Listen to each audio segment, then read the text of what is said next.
adjustments that can be made. I'm really looking at Team REY. We've got to see something else from these guys. But first, our random map. Dangerous Gas again. Unlucky. We're seeing a lot of repeat maps. Earlier, it was 2 matches of broken walls between SRG and Vamos. But RRQ TORA on the blue side once again, picking up that Valentina first. You know what? Maybe this is a blessing in disguise, right? Because we didn't see much adaptation from Team REY. Now that they've got the exact same environment, let's see what that adjustment would look like in this one. Now, we did say they should prioritize Sora a bit more, but it is a Valentina, so it's a little risky. That's funny. That's very funny. Hilda and Kimmy. Alright, so Kimmy makes a lot of sense in this. Because again, Kimmy, once she has her passive, she completely outranges the Valentina, right? The only problem is that her health pool is really tiny. So if for whatever reason, if Ruff happens to steal Hilda's ult, there's a chance that he might one-shot Kimmy. Like, unironically. I mean, you don't even need to. Just pick up Sora now and have him chase her. One or the other. One or the other. There's got to be like a high damage dealing ult, and that's all you need to just kill this Kimmy. I don't know whether Kimmy is like... honestly, for me, it shouldn't be within the first 3 at the very least, unless the ban's adjusted just a little bit here. They probably picked it early because Kimmy was banned in the second phase by RRQ earlier, so they just want to lock it in this time. I was going to say RRQ can probably just pick the same heroes again, and that's exactly what they did. It's the Sora and the Suyo. It's gonna happen all over again, sir. They can look to adjust the glue now that they've already at least picked up their first 3, right? TR. Already banned out Jushin, the same bans as last time. How would you improve upon the previous composition? Because the last time they got backed into a corner, glue only showed in that second phase. So now that they have locked in the Fredrin, alright, there, that's that classic combo that I was talking about. Now that they've got this down on lock, the side lanes can be a lot more flexible. And they will get rid of the glue as well, just to make sure they won't run into issues there. So this is looking a little bit better, but it also means that Hilda wants to play aggro, but the other 2 heroes are a little bit on the slower side. At the very least, Ivan should be able to try and dive the backline now that there's no glue to deal with. Question about dealing. So now that glue is gone, does RQ pivot? I feel like they don't need to necessarily... Could still go like Hylos.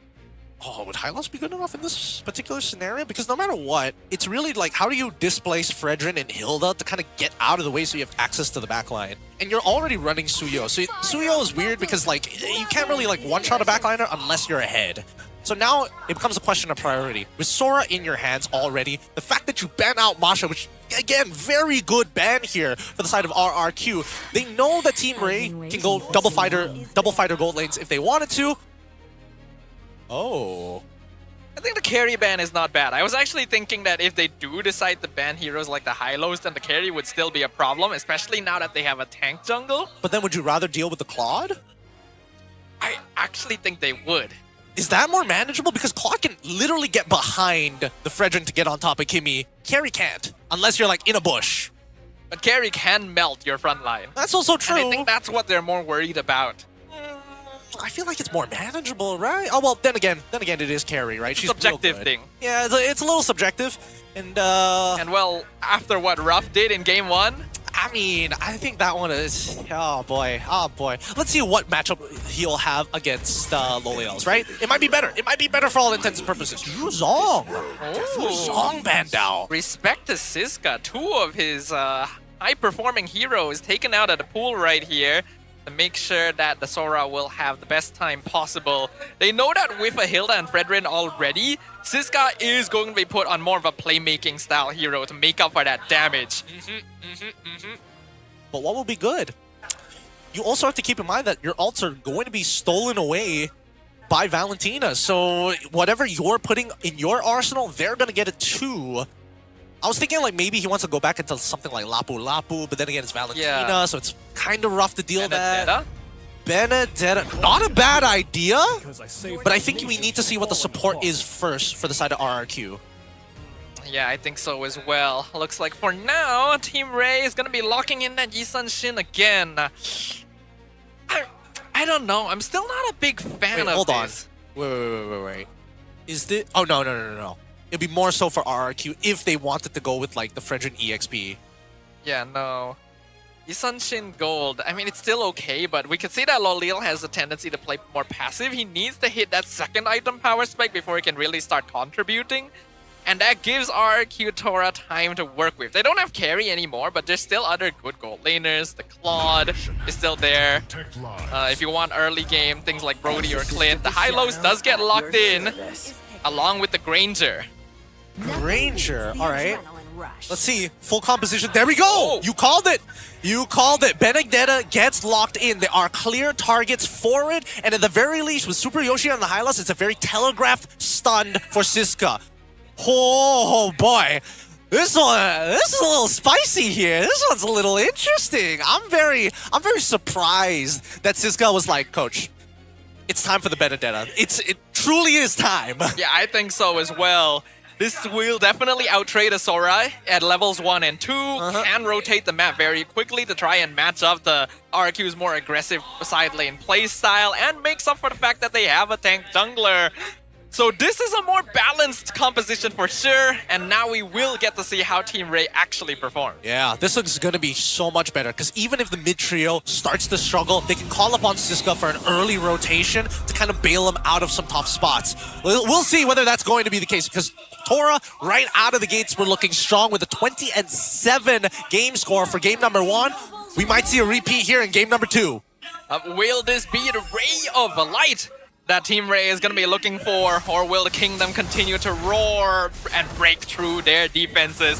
RRQ TORA on the blue side versus Team REY on the red.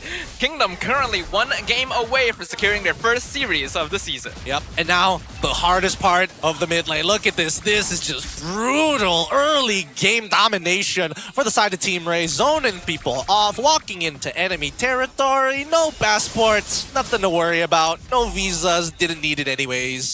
This is exactly what Team REY needs from Siska. He's a playmaker, one of the more promising rookies we've seen in the past couple of seasons. This is where he shines. Yep, look at him beam. Look at him beam. This is why they banned out Kimmy in the previous matchup. The early game dominance is really, really nice when you have somebody who's able to actively peel for you. But not to mention, we look at Siska's side. It is a start on purple into orange for the side of Gary, and he wants to end up by EXP, which is interesting. I would have expected him in level 1, right on to the orange buff, look to deny. Yeah, I would think so as well. But I suppose EXP lane priority makes sense here. Both sides wants to make sure that their EXP laner will hit level 4 by that first turtle. And it's going to be a high pressure lane for Dyron because this Benedetta is hard to handle. Benedetta is a little hard to handle. Oh, Jesgar got it. Very nice, very nice. Denies the level 4 off of Dyron. He did miss out a couple of minions here, so it'd be nice if he's able to catch that last wave. Same goes for Siska as well. They haven't... Oh, are they going to do a bit of a swapsies? We can see a lot of trading happening up top, but it's a collapse in the mid lane by Team REY. Good disengage from RRQ, preventing any sort of pincer play from happening. First turtle being aggroed, but Dyron is here to scout it out. Level 4s haven't been hit by the supports just yet.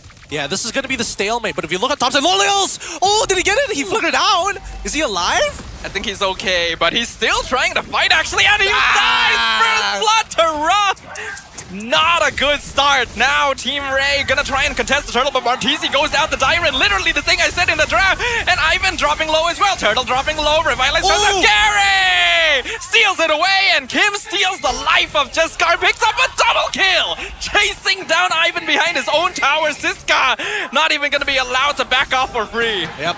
Bad timing there. Bad timing for Team REY. Really great initiation from RRQ TORA. That's exactly what you want to see. Oh no! Lolios ends up dying again as he returns to the lane. Oh, this has spiraled instantly. It looked pretty okay before this. But Lolil Ego challenged a bit too hard and then walked back to lane and got cut off. This is the point where most people would surrender. Yeah, I think that Ruff should just weave in the auto attacks at this point. Just to get the free plating. Could have gotten a little bit more there, but it's fine because look, as we see that now even Martisi has to help out Jesgar just to keep up the pace with Gary when it comes down to these turtle fights, because that is the most ideal space for Team REY to actually fight for. Kim gonna steal away that Electo final blow. We can already see the issues of letting this Sora go again too. Though Kim will get caught in Traction Pulse. Has to use the Electro Fig out, but gets caught with the Petrify. Nice dive from Team REY. They at least find something in exchange. Beautiful chain CC for the side of Team REY. That's what we need to see. All right. So they've got the mechanics down, but Dyron has been able to like farm pretty heavily while Siska has been away. Losing about half a wave, unfortunate for Siska, but he still needs to recall, which is the scary part. At least he was able to catch the EXP cannon, so he'll still keep up in that regard. Martizi also grabbing a good amount of gold from the mid lane. Gary now caught between a rock and a hard place. Here comes Torrent form, but it's not enough to save the Suyo. In fact, Dyron himself is in trouble. Gets picked off by Siska before he can pop the shifting skies. And now Super Yoshi trying to sustain, but not long enough. It's a double kill for the Benedetta. Nothing they could do there. And now Siska is back in the game, evened out against Dyron, despite being at a deficit level-wise and gold-wise, turning that around. Are they gonna... No, they won't be able to make it there in time. Unless Kim does something crazy. It was close, but Jesgar will be able to secure the turtle, and that gives Team REY some much-needed breathing room. The net worth difference is now closed. Martizi really starting to pick up some speed here as he's taking more and more control over this lane with or without his support, which is the most impressive part, right? Because it's tough for Kim. He wants to walk out of this lane, but it's he's not making it easy. Definitely not. See both roamers in the gold lane as well. Ruff definitely having a much better start. 2-0. Oh, Kim being dived in the mid lane once again. Just barely flickers out, but Jesgar gonna use this chance to invade the purple. Gary doesn't have a lot of backup, and he is not able to secure it. It's stolen away by the Fredrin. Oh, is there a potential punish here? I'm not seeing it because right now it's coming down to Siska and Dyron, and Siska wins out that trade and even has the XP lead against him. And this is what we were hoping to see from Team REY in the first place. Siska on these aggressive style EXP laners. We can see just how much of an impact he's having on the map compared to before. Though Ivan may have been up. Oh, wait, what is that? How does he get away with that? Okay. All right, let's just pretend that didn't happen, right? let's just censor that out of our mind. Everybody's doing it these days. Might as well us, right? Whoa, whoa. I guess the best way to outplay your opponents is to outplay yourself. What were you doing there? How could you do that, Ivan? I don't even know what I was doing, man. I thought it was dead. I mean, the flicker, real unfortunate. Bit of a miscommunication there with everybody walking away, or it could have been a lag spike, but if it was a lag spike, he should have called for a technical pause. Even so, Jesgar is starting to get to a point where he's becoming unkillable, right? He's already got a couple of items, already done with the Antique Cuirass, so he's taking a lot less damage from Suyo and Dyron specifically, and even Ruff, but now he has to start thinking about Kim. Yeah. See now the double-edgedness of heroes like Suyo as well. If you're not ahead, it's a lot more difficult for Gary to actually do the things that he was before. And Jesgar has a lot more space to play with all that extra HP on the Fredrin compared to previous hero he was playing.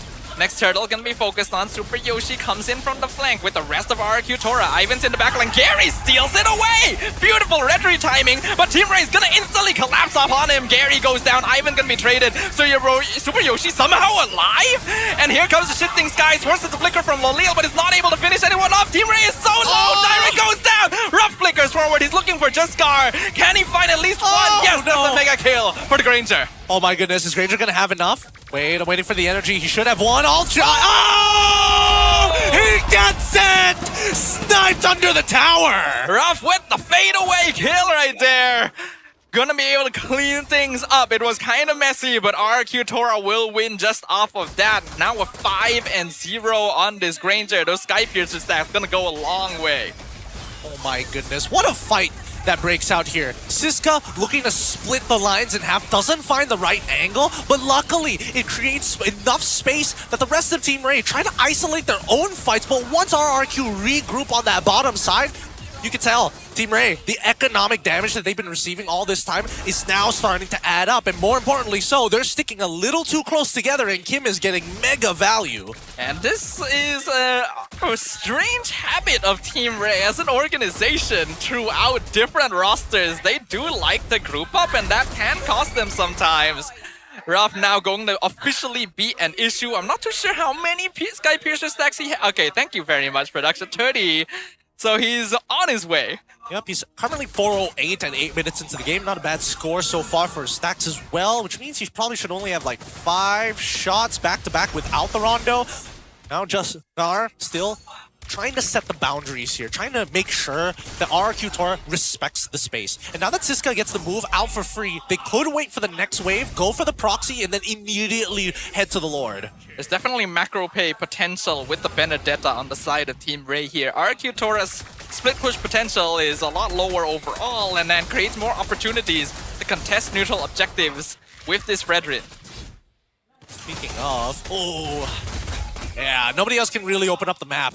Guard just has to walk in, you know, real free. Where is okay, there he is, behind the Lord pit itself. So they do have full vision over it.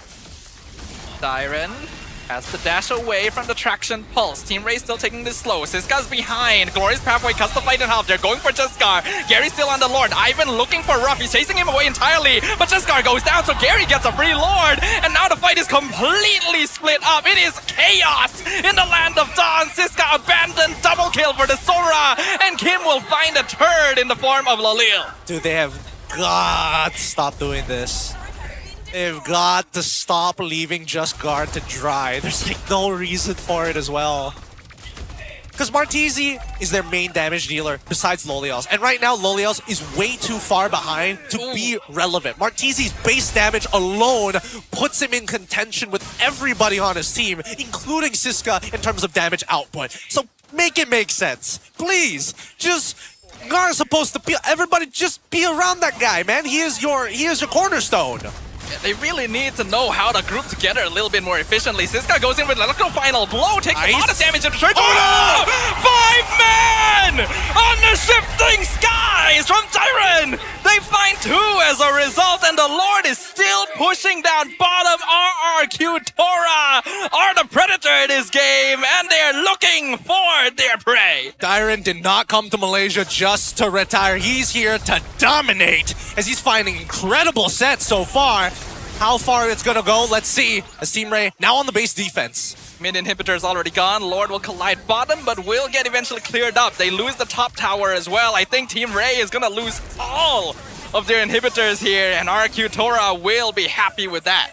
Very nicely done. At least for Team REY, there's not much saving grace at this point. It's a pretty difficult position now that you're at the 8.7k mark lead. Every team fight has just not gone in their favor. That really is what it is, right? Team REY, they had a couple of good engagements, don't get me wrong, but RRQ TORA always seem to be able to etch them out in the most ridiculous ways possible. RRQ TORA has an eye for opportunity. You can see that these players are more aggressively oriented. That's why they know when the chance is there.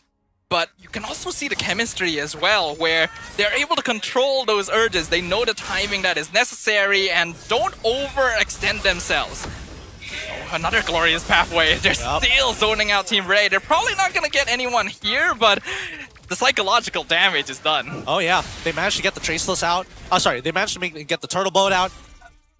They also got the Traction Pulse out for free. Didn't have to do anything. Just press one button. Now, everybody else just gonna have a time of their lives, right? Well, hold on. What does Kim have? Kim currently is running the Electo Final Blow as his ult. They are setting up. I don't think he's gonna use it in this upcoming fight. He probably wants it for the upcoming Lord fight. And I feel like Kim should consider stealing Traction Pulse. I feel like that would work pretty well. Really? Because I feel like if he's taking Traction Pulse at that stage, you might as well just go straight... Oh wait, do you get the enhanced auto attacks on top of that? No, I don't think so, No, I don't right? think so. But the Gather is gonna work quite well with Dyron. Yeah...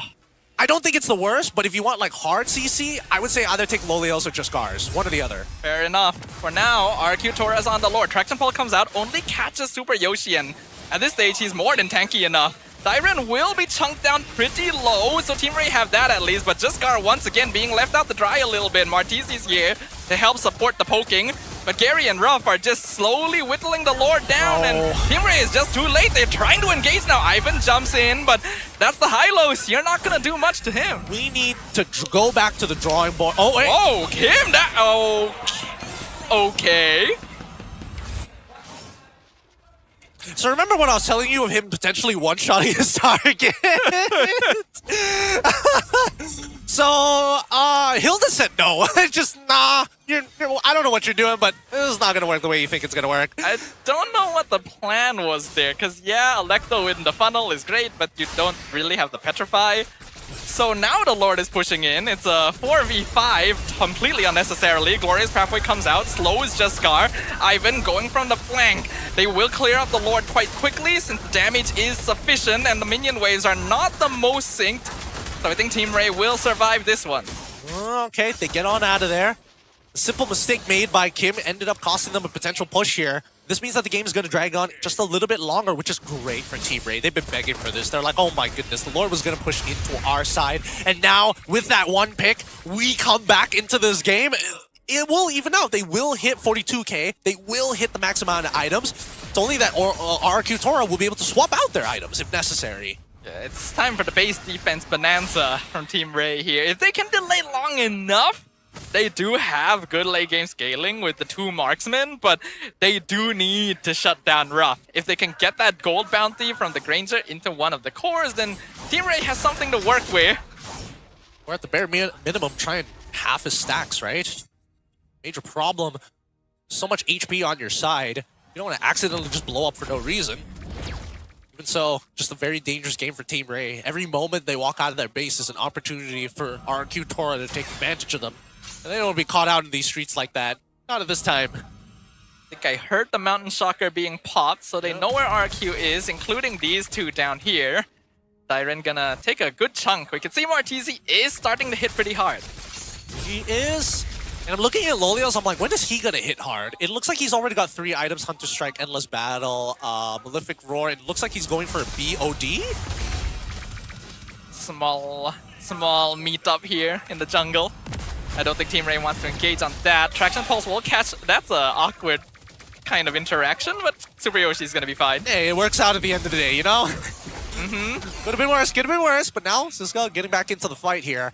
There's just too many things to manage. It's a very uncomfortable position for Team REY, but this will show whether or not Sasa has been drilling them how to sync up these waves together and to utilize these positions to get a free Lord. Cisco could definitely be having a bit more impact in terms of split pushing, since they know most of RRQ TORA is up here, but they're also a bit afraid of allowing him to walk up too far, because without the Benedetta, they're not really capable of fighting either. Yep, they need every little piece of damage, support, and bodies to make this work. Gary, so far, very happy with the way that he's been farming overall, but now it's about position. Lord gonna be reset here. Oh, they catch 2 in the backline. Loliel has to use Mountain Shocker just to get away. A nice stun from Jaskar. Ivan once again looking for Ruff. Wind of Nature keeps him alive and he executes Cisco point blank. Legendary! Double kill for the Granger. Kim jumps in. He will sacrifice his life. Maybe a bit unnecessary, but it's fine because it sets up time for Ruff to be doing his damage. He's chasing down Loliel now. Yisun Shin, it does do DPS, so you have to be somewhat careful there. A little bit messy, but Ruff finally picks up the kill on the Fredrin. Loliel tries to go back to the base to defend against minion wave. It's gonna be the 2 marksmen against 4 members of RRQ TORA. Loliel blows up in an instant. It's a double kill, and the crystal is completely exposed. The kingdom secures their first foothold into the battlefield of MPL Malaysia. What more to give confidence that the Kingdom knows exactly what they're doing with a 2-0 victory here on day 1, week 1 of the inaugural season 17 of the MPL MY. No better way to close out the day. We can definitely see that Coach Sasa has drilled some things into the minds of these players. They still have that aggressive energy, but they seem to know how to fit it together. The puzzle pieces work well, and this team is looking pretty promising. Yeah, this team is looking pretty sick at team fighting specifically, right? And certain conditions need to be met. We're only speculating whether those laning parameters are going to be the same across their games throughout the league, but I want to see them get pushed. What happens if the side lanes don't go as well as it did just now? Does that mean that Dyren can do whatever he wants like that, or no? I think the same heroes were let through, I would say too many times, but it was only 2 games, so probably not the best description, but I think you get what I mean. The Sora and the Valentina were problems. They were problems. And look at this, right? Very different reactions from both sides. Kim, super vocal, and he needs people who like want to get into your face. Dyren is just as vocal. And I was looking at Super Yoshi, he was having a good time as well. This team was having fun on that stage, and that makes a big difference. So let's see what they have to say about it, though. Once again, interview up on stage, we'll leave it to them. Thanks, LaFell. MVP of this game, clearly going over to Ruff in both of these games. A basically clean record all the way through, dominating his way on both carry alongside with Granger. Literally didn't die once the entire series. And it's not a situation where it's like, oh, his team just protected him super duper well, so he never was at any risk. Man was fighting. He was participating. As a marksman, you can really tell that he means it when he says he prefers fighters. But I think he's performed very admirably here. I think this is the... okay, I wouldn't say the first. I've seen a lot of games, but this is one of the few times that it felt that Ruff wasn't just flickering forward for the sake of flickering forward. It always made sense this time around, compared to last year where we were just like, whoa, really pushing, getting right to the edge there. Yeah, that's because Kim did it for him. That's Dyrant and Kim are like, we got you. Don't worry about it, Ruff. We got you. And he's able to do these crazy movements. He's always been able to do that, is the thing. Now that he's got a team that kind of just wants to go forward with him and a good mindset that Sasa has instilled into the team, so far, it looks good. Do I think this is an international ready team? Absolutely not. Because again, this is only one facet of RRQ TORA's gameplay. Yeah, we haven't seen the whole picture yet. They got to play Valentina, Suyo, Sora 2 games in a row. Yeah. It's clearly not enough information to work with, but it is a good start once again, and exactly what we were hoping for when it came down to this new era of MPL and why. We asked the question between these two Eco Challenge gold laners who would come out on top. Ruff literally won the 1v1 against Lolil on arguably a worse early game marksman too, so... Well, I mean, when it's level 4, it's even. It can go both ways here, man. Like, Granger gets real powerful once he has access to his ult, and for some reason it starts at maximum bar, you know? They could have let it recharge first. A little dirty, I'm not gonna lie. But on the opposite side, Team REY felt pretty disjointed, right? I think, like, game 1, it was the calls that really was jarring. Like, I understand if there's a little bit of like, yeah, you know, I was looking at the heart rate monitors once in a while. Some of them are a little nervous with how they play. But also, how many people on this are actually, like, vocal and can really question, hey, Ivan, is this something good? Are we sure? Are we sure we're doing this? Conceal hasn't been used. Flickers are still available. They need to have a voice of reason. And right now, I don't see it yet. Wondering who is the shot caller for Team REY, actually. I think it's is it Ivan? I think it's Ivan, right? As I remember back when Ivan was playing here with the Homeboys, right? That was the season where Homeboys did very well. Bell, TORA, with Ivan and Bell. They played a very specific style, which is two-man frontline, single-target catchers. They like playing heroes like Kalea, Edith in the side lane. Yes. And that worked very well with people like Izanami because he's got that foundation to back you up. Here, I figured that Martisi might be able to fulfill a similar role, but if he's not vocal enough, then you can see those gaps. And I also feel like Jusgar was abandoned a lot. He was abandoned a lot. I don't know. It's right now, clear chemistry problems of how the team need to kite together. It feels like Martisi and Lolios roughly have the same ideas about space. Maybe not so much for Jusgar and Ivan. I think Siska can see the whole thing. It's just that I'm Benedetta. Like, I gotta do my own thing here. I can't fix all your problems, sir. Yeah, Siska is the type of player that will carry the game if necessary, but it's hard to do that if the rest of the team is having difficulty meshing together in the first place, and you can kind of feel that frustration. And especially since the one times he actually whiffs his ult, doesn't get too much value, but gets a good Petrify, his team isn't able to capitalize, and a majority of Team REY ended up dying in that fight because of it. Yeah, if Siska is not able to land the damage correctly, a lot of Team REY's damage is actually quite slow. Yeah. Martisi's DPS output was good later on, but Lolil was still having difficulty catching up. So when you put that all together, it's so easy for Ruff to just not even slowly, quickly melt people away. And that's the thing, right? Unfortunately, this is why we saw that the Baxia does get banned out. It makes that early game a little bit more playable. You're able to show up in different spots to affect it. Jusgar, unfortunately, it's just not mobile enough to deal with what not only Ruff, but particularly Super Yoshi, right? Super Yoshi keeps Jusgar in place. If the whole team walks past Jusgar, it's because Super Yoshi dropped down the glorious pathway on top of Jusgar and the backline, walks past Jusgar to make sure that he can't dash backwards. Yeah, I'm liking what I'm seeing from Super Yoshi as well. I think RRQ TORA has a pretty strong performance ahead of them if they can keep this momentum up. And let's highlight a little bit more onto Ruff's performance here. having a total of 14,000 gold at the end, 863 GPM. Nowadays, that is on the higher end of the scale. All of this totaling up to 863. Not bad overall, especially from these gold laners in general. We would like to see like that huge snowball in game number 1 again, except it becomes even crazier when you have access to Granger and his toolkit, but I think this works well. This is perfect for RRQ TORA to build just enough confidence to say, hey, we've got something here, but not too much confidence where you get a bigger head, you know? Like huge ego. I hope not, because ego was the determining factor for some of these players. Ruff especially in the past, where he would get overconfident and he would overstep in the late game and get picked off and throw away early leads. I'm liking what I'm seeing so far, but there was never really a position where Ruff needed to do that.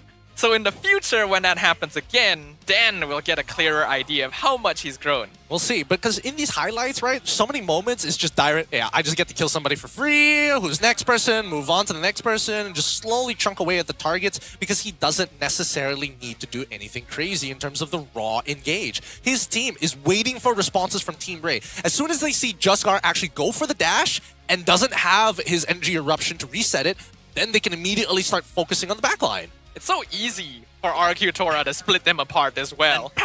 And then they go back. Oh, so good, so good. Like, the way that they are moving around is just maximum value. In this fight as well, Dyron didn't even get to maximize his shifting skies because they actually split apart quite well. But then Juskar got picked off, gave the Sky Piercer stack needed for Ruff to get another. I don't really know why Martizi was still there. He could have easily gone home. But Gary was securing most of these objectives against the Fredrin, mind you, because Juskar is just dead most of the time. It's a purple buff dilemma. You'd rather die for the purple buff. You'd rather die for the purple buff and lose the game. And this as well, the big 5-man Sora catch. Beautifully done. Again, Dyron, we know that he's good. He is good on that Sora. It's not like he hasn't touched this hero before. He's definitely shown some amazing sets, but now that we have him on a weekly basis, we want to see where the holes are, because eventually somebody's going to have to figure it out. I imagine there are teams that will be able to figure it out. Final base defense, 2 marksmen versus 4. You already know this is definitely not happening. And Team REY is gonna need to go back to the drawing board here. There's